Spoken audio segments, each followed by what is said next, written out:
Thank you so much, Camila. Hi, guys. I'm Leena. A very good evening to all of you. I am a second year PhD student from the Department of Physiology and Pathophysiology at the University of Manitoba. So before we get started with the real presentation, I thought I'll just introduce myself and tell you guys of how I started my PhD journey. So I hail from India and I come from a metropolitan city called Chennai. So since my childhood, I actually wanted to become a doctor, get into the medical field and all that, but I missed my merit seat by, let's say, just like by 5 points. And so I had to take up engineering. So I started my bachelor's in engineering, and when I was looking out for which stream of engineering actually can come back to the science field, that's when I took up biotechnology. And biotech is like a field which has a lot of subjects included into it, from technology to drug designing to other life sciences as well. And I found stem cell research very, very interesting. And so I started my career on that. So I thought, okay, if I do something with stem cells, I can get back into the medical field. So then I did my master's degree as well in biotech. But if you see in India, the field and the industry and the research is more limited towards food sciences and other pharmaceutical companies like. So I couldn't find much for stem cells. That's when I thought, okay, I have to pack my bags and see where I get the best opportunity. And that's how I came to the University of Manitoba here, and I'm doing my research in stem cells. So with this, I think we can get started with our real presentation, and feel free to just write in your questions in the chat, and at the end of the session I can answer it. And before that, I'm going to share now a video with all of you. So let's get started. Just a small disclaimer, I'm not sure if everybody's going to enjoy the audio of it, so you can feel free to reduce the volume and watch it.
Okay, so with that, I would like all of you to actually go to Mentimeter. You can just enter this code or scan it, and we could have a discussion based on the video you just watched, and then we could move on with it.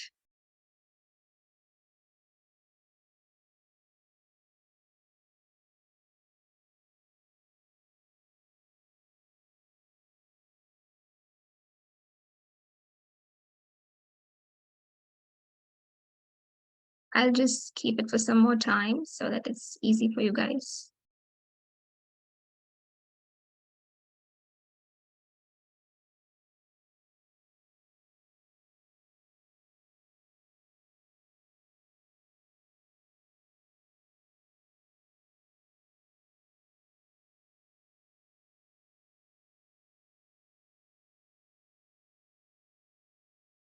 If all of you have gone into Menti, we can get started with the discussion. Okay. So, heart attack, cancer, heart failure. Yes, heart failure, cancer, fat deposition. Okay. Yes, bad habits lead to obesity and cancer. Okay. And so, to all these medical conditions that you have actually placed in, do you suggest any treatment for it? Like how this can be prevented? Changes in lifestyle habit? Yes, one of you got it. Okay. Does anybody have anything else to add on to it? You can even put it on the chat if you like, if you missed the code.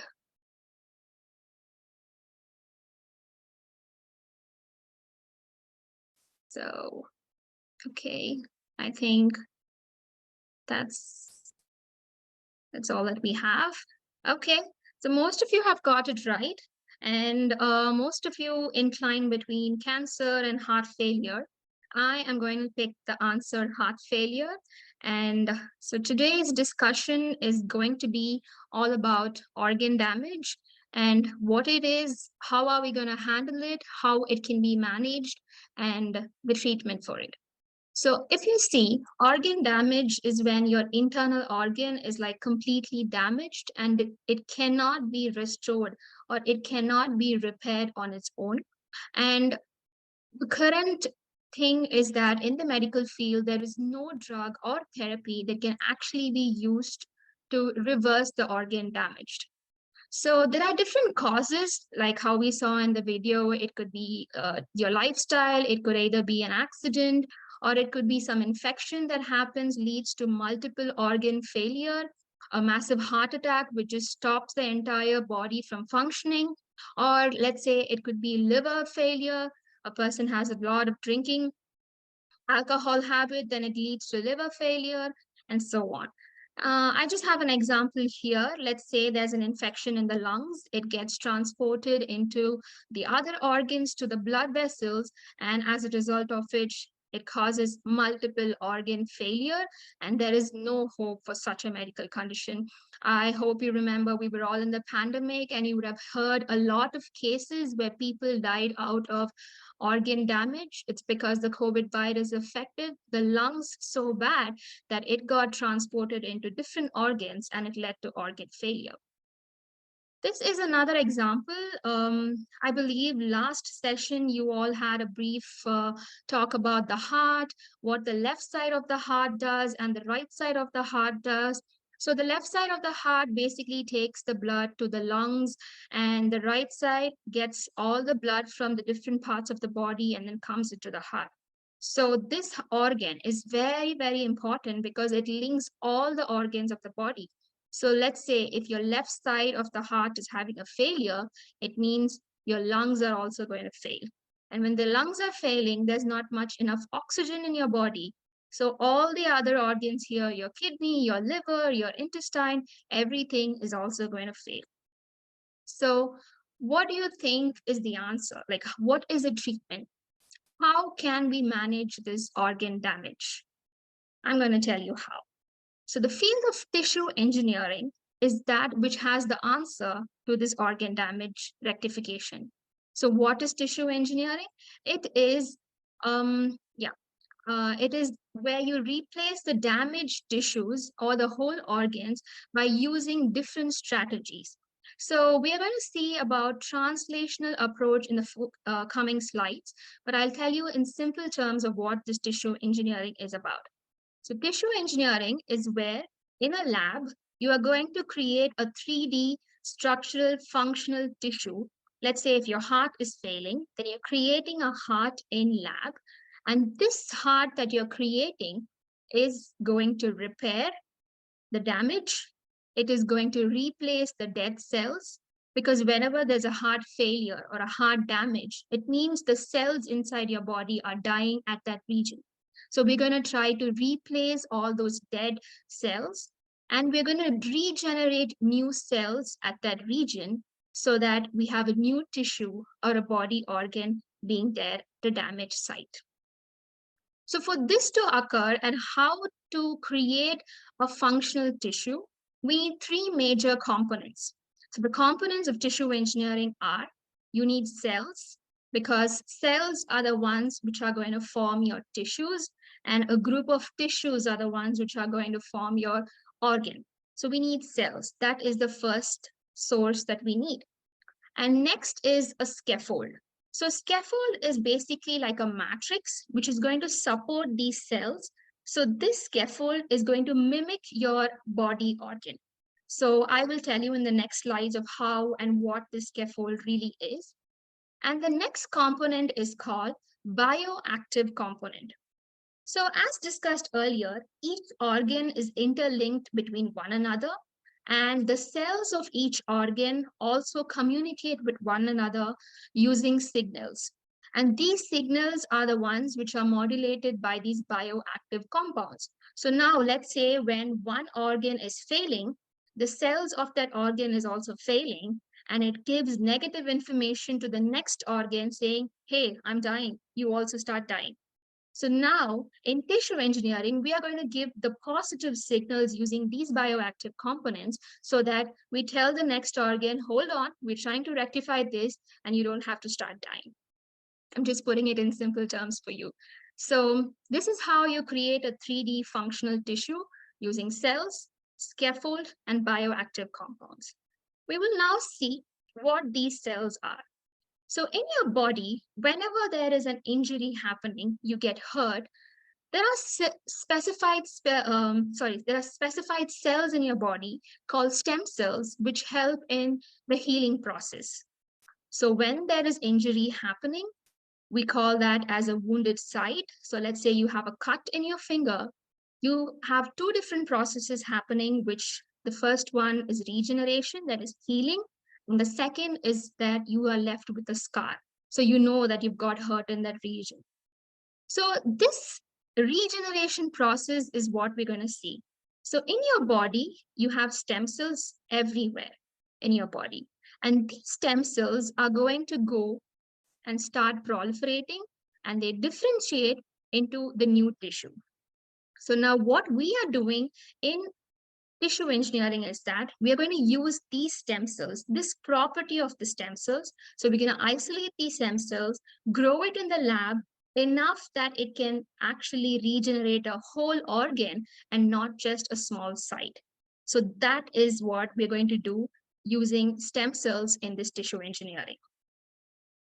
So again, just to summarize what these stem cells are, they are a group of cells which are thus present in your body. So they are unspecialized initially, but then once you know there's an injury, they start proliferating, that is, they renew themselves, they multiply in number, and then they get differentiated. So the normal cells become a specified group of cells. So they differentiate into the cell type, and they start becoming specialized cells.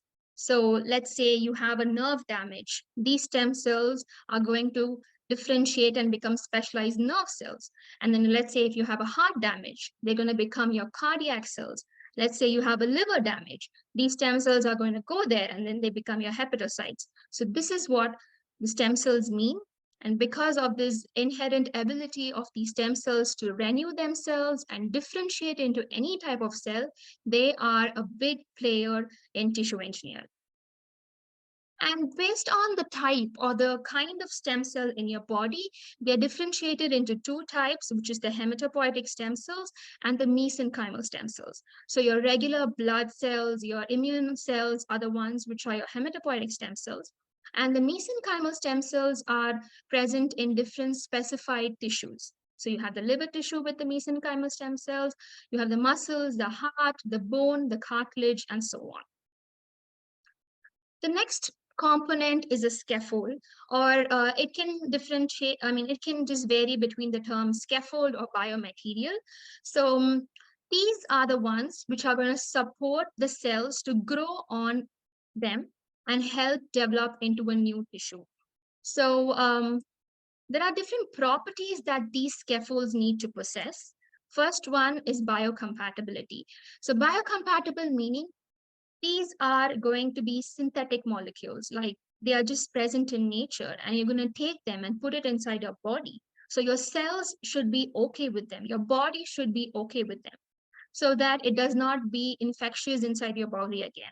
So that is called biocompatible, that it should be safe to be used inside your body. Next is called hydrophilicity. Hydro meaning water, and philic meaning it draws the water, like it has an affinity towards water. And the opposite of this is hydrophobic nature, which means it's water repelling. So we know that our whole body is composed of water, blood, and so much of fluids inside. So the scaffold that we are actually going to put inside our body should support this tissue. It should support the fluids that are present in it. If it's going to repel the fluid, then it's going to give an infection again. So biocompatible and hydrophilicity are the first two major properties which any scaffold should be having. Then it's biodegradability. So let's say you put the material inside your body and the healing process is just for like 20 days. It's done its job. Now it has to go out of the body. It cannot stay in because then it can again cause an infection. So that property is called biodegradability, where it starts degrading inside your body itself and it is not injurious to the body again. The next property is porosity. So just like you see a representative scaffold here, there are a lot of holes inside this. These are called the pores, and the pore size, based on the pore size, you can call them to be microstructures or nanomaterials, like in the scale of micrometer or nanometer. So this is very important because the cells are going to go inside the scaffold. They're going to grow on them. So the porous size of it is very, very important. Next is the surface properties. So the surface of the scaffold has to be rough, has to be smooth, has to be very strong. All this depends upon the type of tissue that you're going to try and regenerate. And finally, it's the mechanical properties, which I'm going to discuss in the next slide. But before that, Out of all the discussed properties, I would like you to remember that the two major important properties are biocompatibility and hydrophilicity. So these two are very, very important. No matter what component or what tissue it's trying to regenerate, these two properties should be there in all the scaffolds. So as I said about mechanical strength, each tissue, each organ in your body has a different texture to it. Let's say the brain, it is very, very delicate. It is highly elastic in nature and it is very, very soft. And that's the reason we have a skull to protect the brain. So if you see here, the strength, the mechanical strength of the scaffold that is going to be used for the brain has to be very less. Next, moving on to your liver, it's a little more fibrous and it is a little more muscular. So it takes the second position when it comes to the mechanical strength that is needed for the scaffold to possess. Next is your heart, which is a highly muscular. Then moving on to your intestines that are also very, very elastic in nature. Then your cartilage, and then finally your bone, which is a very rigid tissue. So it needs very high mechanical strength. So brain being a soft tissue, it needs less mechanical strength, but then the bone being the hardest one needs more when it's a rigid tissue. And these scaffolds have a different composition in them. It can either be composed of natural elements like chitosan, which is a protein from the shells of shrimp and all other shellfish. And it could be gelatin or alginate. These are all proteinaceous substances. And because they are naturally occurring ones, they are less toxic to the body. And the other kind are artificial biomaterials, which are made of polymers or plastics, where you make them as thin fibers like this. So this fibrous nature is what will help the cells to go in between them, and it helps to support the growth. And then you have even ceramics. Ceramics are mostly used for bone tissue engineering because, like I told you, it needs a lot of mechanical strength, very strong. So ceramics can be used. And in some cases, you use them as composites also, where you use like a combination of a plastic and a natural element so that it's called a composite structure. With this, I would like to tell you that there are different types of tissue engineering, and this is just an overview of the different types. So in tissue engineering, we have three components, just like we discussed. It's the stem cells, the scaffold, and the growth factors or the bioactive molecules, which are going to send the signals between the scaffold that you have, that you're going to keep inside the body, and between the damaged organ, so that it's going to tell we're going to have a healing process going to happen. It's like a cell signaling that happens. So we have different types like your skin tissue engineering, heart tissue engineering, cartilage, bone, and so on. I like to talk more briefly about the bone tissue engineering because this was my bachelor's and master's work. So I can explain better to you so that whatever we saw so far as an introduction to tissue engineering can be applied in this. So the three components, we have the stem cells, we have a scaffold. And this scaffold now needs to be very rigid with high mechanical strength because we're going to regenerate a very, very hard tissue here. So it's going to be composed of either bioceramics or it can be plastics, which have high mechanical strength. And then what I did in my project was that we used drugs. I used a naturally occurring drug because let's say you are taking a pill. And this pill is going to help in the regeneration of your bone, let's say at the site of your leg. So you're going to take the pill from your mouth. It has to go all the way down and then go to the site. But what we can do in tissue engineering is that you can take the drug, put it in the scaffold, grow the cells on them.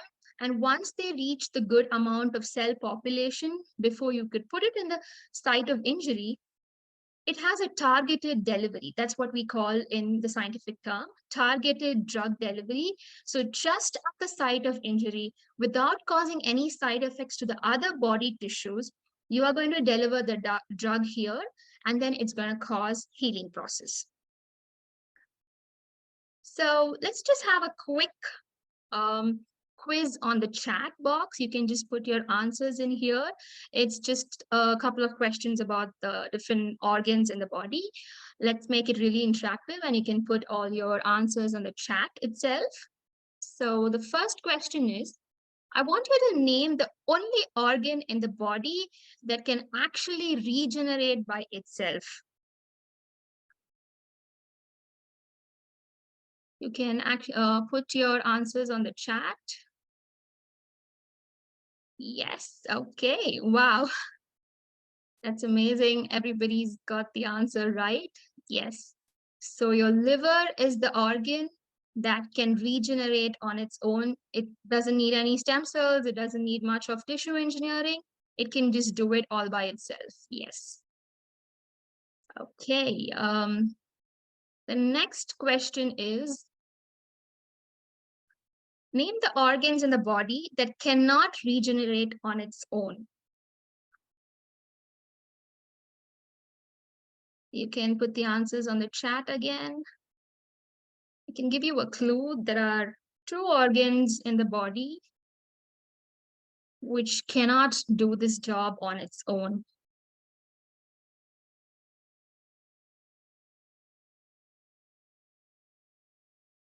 You can just take a wild guess.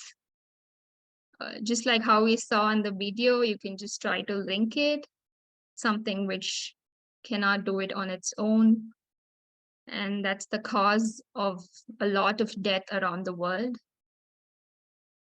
Yeah. I'm just waiting for more people to put it in so that I can give you the answer at the end.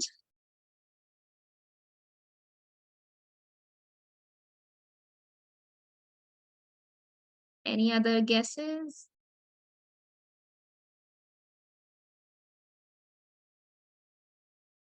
Okay, I think you guys are really smart. You know a lot about the organs and tissues. Yes, you guys are right. So the only organ that can regenerate by itself is the liver. And the 2 organs that cannot do this are your heart and brain.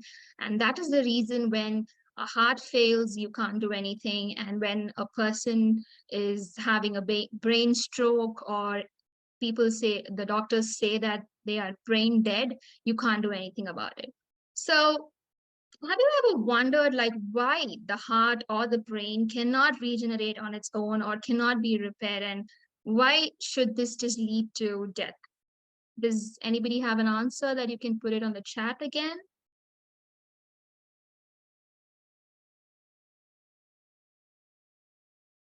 Can you think of why these 2 organs in the body cannot regenerate on its own or do not have the ability to heal?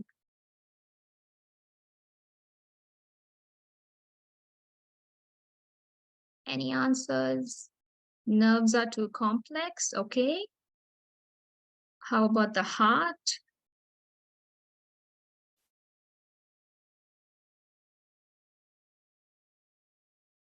Any other answers?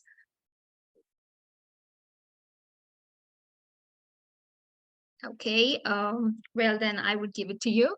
So, yeah, there's no oxygen, okay. But can you relate to what we just saw in a couple of slides before, whenever there's an injury happening?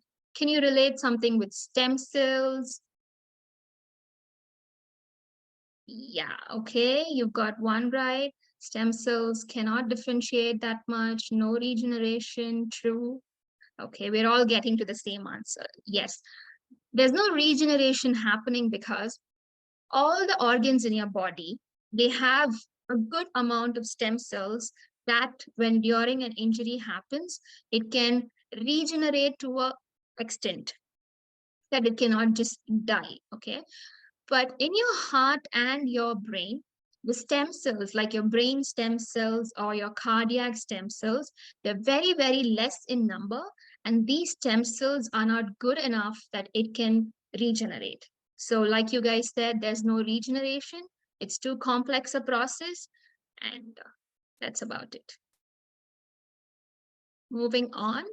So though tissue engineering sounds like it has the answer to every problem in the body, like the end stage can be handled with tissue engineering, there are some real-time limitations, such as this still hasn't reached patient care and the treatment has not been done for all major organs like your heart, others. But some tissue engineering cases are being done in patients for, let's say, your skin. Instead of using a plastic surgery, you can use skin tissue engineering to create a new skin or cartilage, small arteries as such. This is very common. This is majorly because, let's say, if you're going to have gelatin in your dessert, like a custard or a panna cotta, I think you guys are going to be okay with it. But if I'm going to call you to my lab and say, hey, I want you to volunteer to have some gelatin in your body and see if your tissue regenerates, I think everybody is going to be skeptical about it. And not everybody is going to be okay with it. So it's a little complex a process. So reaching to the patient care is still limited. And the second major reason is that it's not cost effective. It is pretty expensive. And this is majorly because you have to take it to animal studies, test it on the animals, see how it works, and then see how it can be modified for patient care and so on. And the major other concern is that these stem cells that we are using, as I told you, there are two types of stem cells. The hematopoietic stem cells are usually present in the blood, but not all of these hematopoietic stem cells can become any type of cells that you want. And the only type of stem cell that can become any type is from your human embryo. So it's wrong to, you can't actually go to the embryo stage and take it from the fetal. So this is one major ethical concern in using stem cells. So what do we do? This is where we have the next thing coming up called translational research. If you remember, I said I would be discussing about this in the next slides. So translational research is where whatever we do in the lab, all the scientific discoveries that are made in the lab is being taken to patients into medical treatment as new treatments. And this translational research branches into tissue engineering and regenerative medicine. So now that we have a few drawbacks with tissue engineering, regenerative medicine is one which is going to overcome the drawbacks, use the same techniques, and create a better technique. That's what I can put it in very simple terms. So in this regenerative medicine, as its name says, regenerate, create new things, the most extensively studied research topic now that is blooming is called induced pluripotent stem cell therapy. And this can overcome the limitations that we discussed earlier in tissue engineering. So what is this induced pluripotent stem cell therapy? So I told you that only the human embryo stem cells have the ability to differentiate into any type of cell. And that property is called pluripotency. So now what we are trying to do in lab is that we're going to take the cells of the body, make them this pluripotent, and then use it for therapy. That is called induced pluripotent stem cell therapy, iPSC technology. This is very, very simple to be done, and this can be the answer for so many things. And let me explain to you how this can be done. So you have the patient with any type of disease. You do not need to take a bone marrow, or you don't need to hunt for the stem cells. You just take your blood sample, just like how you go into the lab to do a viral test or a sugar test or anything like that. You just get the blood sample, and then you isolate the blood cells. Once you isolate the blood cells, we are going to do something called reprogramming. It could sound like a computer tech, but we are going to induce some factors into this normal blood cell that it becomes induced pluripotent stem cells. So now that a regular blood cell can become a stem cell, you do not need to worry about anything. You can multiply them, and in an undifferentiated state, you can store them so that once you need them for a requirement, you can differentiate them and use it. It's very simple this way. You take your blood, reprogram it into induced pluripotent stem cells. So now, let's say I'm a patient with my kidneys failing. So they're going to take my blood sample, reprogram it, and then reprogram it into kidney cells, and they can inject. But let's say in the next year, I develop a lung disease and my lungs are failing. These undifferentiated cells that I said they can store can now be taken and differentiated into lungs as well and given back to me as a treatment. So my own cells can be taken into the lab, reprogrammed, and put back into me as a type of cell that I need. So the applications of this induced pluripotent stem cell technology is again tissue engineering, disease modeling, and drug discovery. So iPSCs can actually give a very, very personalized treatment. If I have to give you another example, let's say I am, for example, born with a disease which nobody else in this whole world has. And they do not know what is the nature of the disease or what treatment to be given. But now I am their sample. So my blood can be taken and you can culture it in the lab as your iPSCs. And you can actually compare this with a normal human being and know what is wrong with me. Then, using this cells itself, you can test a number of drugs in the lab and then choose the best drug for me and give it to me. So that is how disease modeling and drug discovery can be done using this iPSC technology. So I would like to now just share about what I am doing and my lab here in Winnipeg is doing.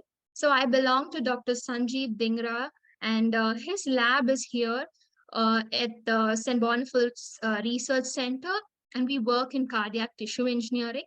So we use these iPSC stem cells and nanomaterials like the biomaterials for the regeneration of the cardiac tissue. The first topic that I'll discuss is we do disease modeling, like I just explained to you, how a rare disease patient's blood can be taken. You can reprogram it, create that disease in a dish, and test a number of drugs on it, see which is helping in the recovery process, and then administer it to the patient. So this is more like a personalized treatment that can be given, and it's going to be very, very cost effective because you're not using any animals or big machineries or technologies to develop this. It's very simple, and it could be the answer for a lot of regeneration processes. The next type of research that we do in our lab is using these induced pluripotent stem cells to be developed as cardiomyocytes, that is your heart cells, and use it for heart damage. The next stream is using these nanomaterials and helping in in the prevention of heart transplant rejection. I'll just explain that in the coming slide for you. So we deal with the use of iPSCs and nanomaterials for cardiac tissue engineering. So how do we do this? Like, how can you create heart cells in lab? First, we take normal blood from a healthy patient or a healthy volunteer. You create them into iPSCs, induced pluripotent stem cells, and then you take these stem cells and you put it on a nanomaterial. So I hope you remember the different properties that I said a biomaterial should possess, like biocompatibility, hydrophilicity, biodegradability, and so on. Our heart is not just a muscular organ, but it also has a lot of electrical impulses. I'm sure all of you would have heard about ECG, EKG, where you determine the heart rate, the electrical activity of the heart. So unlike other cells in the body, these iPSCs need to conduct electricity. These need these electrical impulses for it to be a heart cell. So we are trying to do that using nanomaterial. So we have the cells on the nanomaterial with good amount of electrical conductivity. And in less than 10 days, you can create heart cells in the lab. And this is a very, very exciting video of how you can have heart cells actually beating in your Petri dish. So you can see how there's a synchronous movement, just like how your heart beats inside your body, it beats in the Petri dish. And this process takes around like 12 days of maintenance in the lab. And once you get these beating heart cells, we take them and then we inject it at the site of injury. So let's say you have a small heart attack happening and there's a small death of heart cells in your heart. You can inject these heart cells, cardiomyocytes, at that region like a cardiac patch, and it can help in the recovery process. So we are using iPSCs derived cardiomyocytes to help heal heart damage. The next thing that I would like to discuss is how can we use nanomaterials when there's a heart transplant rejection. So I would just like to tell and start with what a heart transplant rejection is about. So just like how we saw in the video, once the heart fails, there's a heart failure, you can't do anything about it. So the only way of helping the person is by getting a donor heart and doing a heart transplantation. But actually what happens in real time is that not every transplant surgery is successful, and the success rate of this surgery is very, very low. This is because of the immune cells in our body. As told earlier, because the heart cannot regenerate on its own, it's not very, very comfortable. The body is not comfortable of having something new instead of the heart, for a heart to be regenerated, because it is not used to the stem cells regenerating in the body by itself. So what happens when you have a new person's heart kept inside the body is that all of your immune cells start getting hyper. They are like, something's gone wrong with the body, something is happening and we have to kill it. And it causes inflammation, which is an immune response that affects the new heart, and the new transplant is being rejected and the patient ultimately dies. So the body does not recognize that we're trying to help it by giving a new heart, but it thinks the new heart is dangerous to itself and causes an immune response. So in order to have a successful transplant surgery, you need to control this immune response. You need to control this inflammation. And that process is called immune modulation, which is modulating your immune response so that it does not reject the transplant. So in our lab, we are using nanomaterials. That's what our research is about, using these nanomaterials. Nano in the sense that it's very, very small, very minute, to just in the nanometer scale of 5 to 10 nanometer, such that when you transplant these nanomaterials along with the heart, it targets these immune cells and then it causes immune modulation. It kind of like silences the immune system, says, hey, hold on, we're just trying to help you, keep quiet. So it calms it down. That's called immune modulation, as a result of which it prevents the transplant from being rejected. So this is another field of tissue engineering as well, where you're using tissue engineering by the use of nanomaterials, along with the concept of immune modulation to target the prevention of transplants. So to summarize, translational research is where you take all the lab findings into medical care as new treatments for the patient. And this translational research branches into tissue engineering and regenerative medicine. So tissue engineering is engineering a tissue in the lab to rectify your damaged organ using cells, using scaffold, using bioactive components. And regenerative medicine is done to overcome the shortcomings of tissue engineering, where we use tissue engineering along with induced pluripotent stem cells, nanomaterials, and concept of immune modulation is happening. So I think we now have the answer for the question that I asked you first, how do we manage organ failure? This translational research is the answer to it, and this is how we can manage organ failure. So the takeaway message is that tissue engineering, the subject we just discussed about, is the one that brings all the scientists and the doctors together to develop iPSC technology for the research.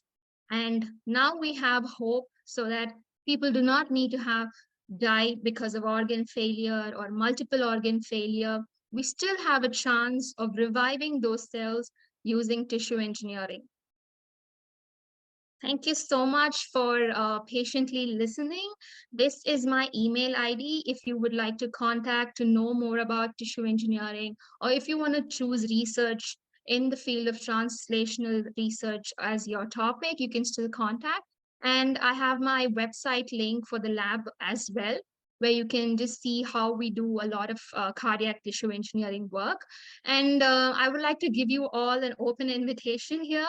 Like if you are interested in this research using stem cells, tissue engineering, nanomaterials, you can volunteer to come to our lab as well, or you can come for summer internships as well to know more about it. And if you would also like to choose research as your topic.